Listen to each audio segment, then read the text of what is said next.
rumors of aliens invading Miami are going viral on social media. This is for real, folks. The conspiracy theory stems from a large police presence at Bayside Marketplace on New Year's Day. Take a good look at your screen. Are those aliens walking in front of Bayside Marketplace in downtown Miami? Online conspiracy theorists are saying that shadowy figure, not far from parked Miami police cars, appears to be... Welcome to the Cryptoteacher. And you know I come back with that video just to make you think. Don't forget to like and subscribe to the channel. And make sure you're joining the Patrons. If you're not a part of the Patrons, make sure you're hitting the Cash App. And that's right, guys, we have aliens. Project Blue Beam is right around the corner. And we know the technology is here. And remember, the technology can be used for good or evil. Remember, the NWO are the master magicians. And we know the sheep have eyes but do not see, and have ears but do not hear. Now, we had the SEC send out a warning about FOMOing and to an asset. And guys, you can look at that two ways. They're going to approve a spot Bitcoin ETF, but cash is going to be involved, and that's going to bring in a lot of volatility. Or they could just deny it and prolong it even longer. Like I told you, I definitely see one approved, and just like I stated, cash will be involved. And we are less than 4 days from the decision, and we have 11 issuers. And it's not going to be that type of money coming in for these 11 issuers to survive. But guys, we know that's all part of the plan. They want to give you the illusion of choice. And in this video, they bring up options. And guys, we know options is definitely going to be a piece of this puzzle, because again, you're just betting on the price and you're bringing cash in the game, which will allow the NWO to manipulate. Remember, they manipulate every asset, been manipulating gold since the beginning. Now, once the spot Bitcoin ETF is approved, we know Ethereum is coming, and we know the utility altcoins are coming. Remember, guys, everything's going to be tokenized and put on blockchain.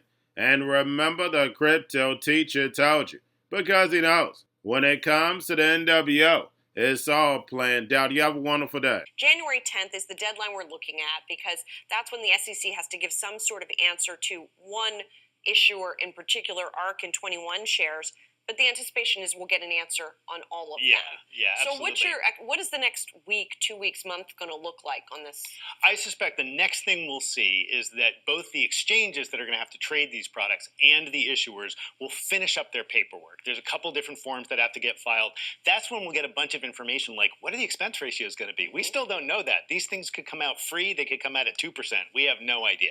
I think everybody's thinking around 50 basis points is probably the over-under on that, but we have no idea. So we'll get that when we see that from the issuers.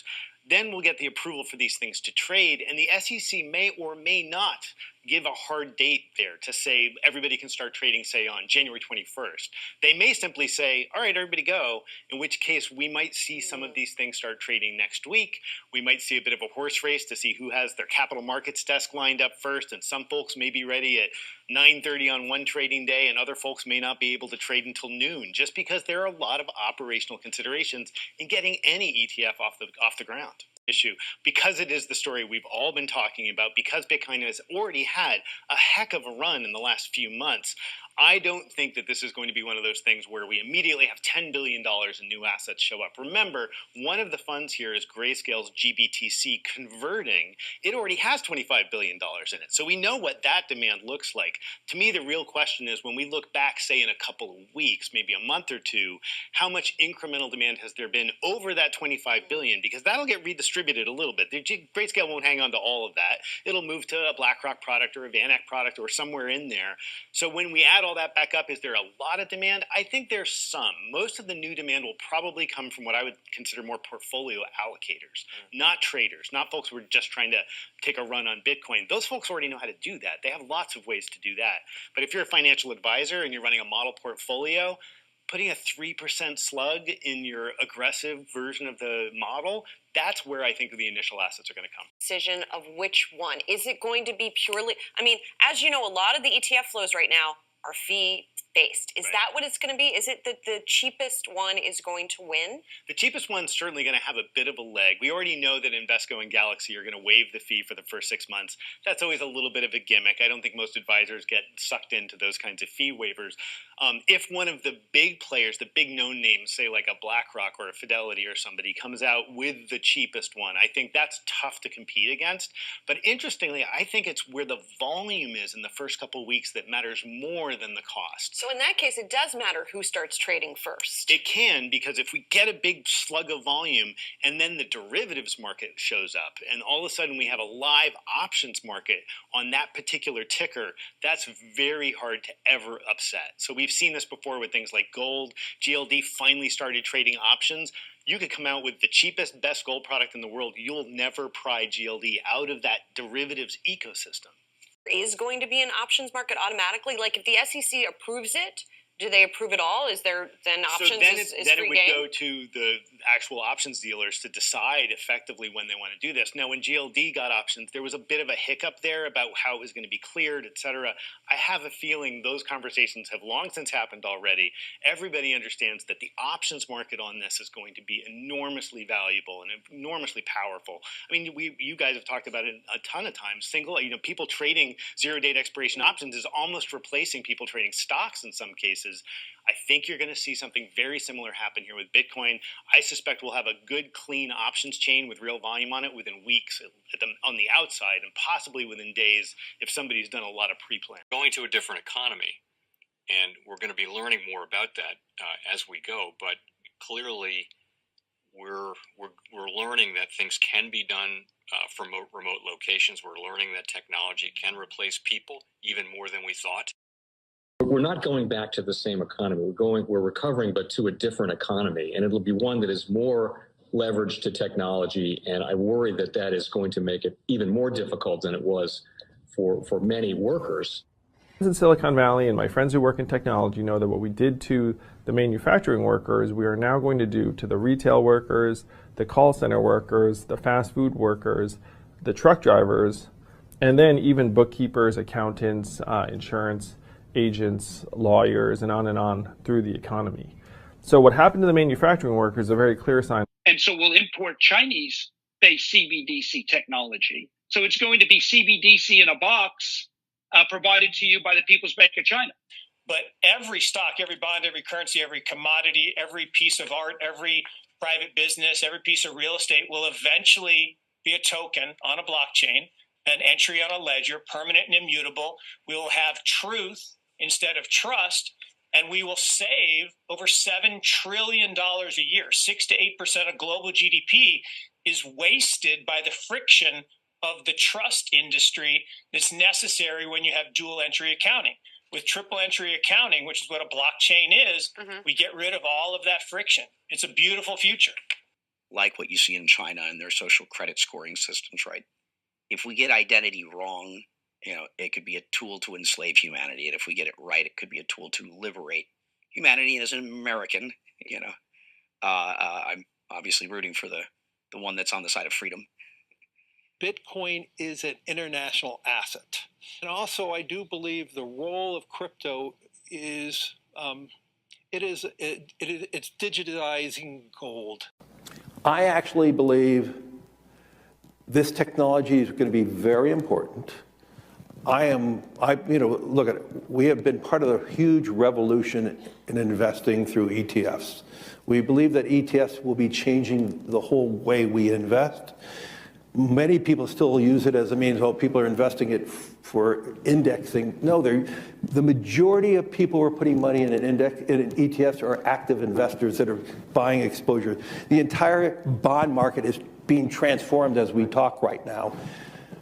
I believe the next generation for markets, the next generation for securities will be tokenization of securities. And if we could have that distributed ledger that we know every beneficial owner, every beneficial seller, we all have our code of who's buying, who's selling, instantaneous settlement. And think about it, it changes the whole ecosystem. Chinese bank ICBC has been hit by a ransomware attack, and the U.S. Treasury market, as a result of that, has been disrupted. This, according to the Financial Times. We're getting it more right now with Bloomberg's Shonali Bassick. Shonali, what do we know? Listen, we have the Financial Times now reporting that ICBC, one of China's largest banks here, was hit with a ransomware attack. And remember, they're a very significant intermediary in the Treasury market. The SIFMA has told its members that this has been part of the reason here that the system is kind of clogged up, if you will, during that auction that we saw a little bit before. The attack had prevented ICBC, according to the Financial Times, from settling Treasury trades on behalf of other market participants. A large executive at a major bank also telling the paper that such a large party on the fixed income clearing corp creates major concerns, potentially impacting the liquidity of Treasury markets. Now, it was not just a poor auction. It was absolutely lousy, and you know, when the dealers have to step in to save a Treasury auction, that's a rare occurrence. And Cryptoteacher and the New World Order book, plus the 3 kids books. It's time to re-educate. Also, new to cryptos, Coinbase, Bitrue, Binance. Do not forget book links and crypto links are in the description. The stock channel, guys. Don't forget to go like, subscribe, spread everywhere. You have your Kobo, your chip stocks, your banking, your gaming. While everybody's sitting at home, get on stocks, the Seaver, the biotech stocks. And while everybody's at home wishing they were still getting that free money, what are they doing? Drinking and smoking weed. Don't forget about those stocks, and you have a wonderful day. The most powerful person in the world is the storyteller. The storyteller sets the vision, values, and agenda of an entire generation to come. Steve Jobs. And guys, you know I truly believe in this. When you look at the New World Order, they're the storytellers. And that's the reason why I wrote my New World Order book. But guys, now it's time to change the current generation. And I wrote 3 kids books. You know, I love the Trinity because I understand the power that's in it. So I have 3 books. We have an opportunity to change the generation, to educate, not just me, but I want to show you that I take action on a daily basis. And I want you to take action on a daily basis. Whether it's your job, whether it's in your community, we have an opportunity right now to educate the masses. I posted this on my Twitter account. Please share, but this is a short clip of the 3 books. There's going to be a clothing line and action figures. Please get these books for your kids, nephews, cousins, friends, so therefore we can start the re-education now. Because as we see, the 4th Industrial Revolution foundation is definitely here. Robots, algorithms, drones, taking humanity out the picture. We have to re-educate. But let's get into the video. Part 1. King Joshua and Grandma Tam save the village. Part 2. King Joshua and Grandma Tam save New York from COVID-33. Part 3. King Joshua and Grandma Tam goes to China. It's mandatory to get part 1, part 2, and part 3 of this series. It's time to re-educate Generation Z.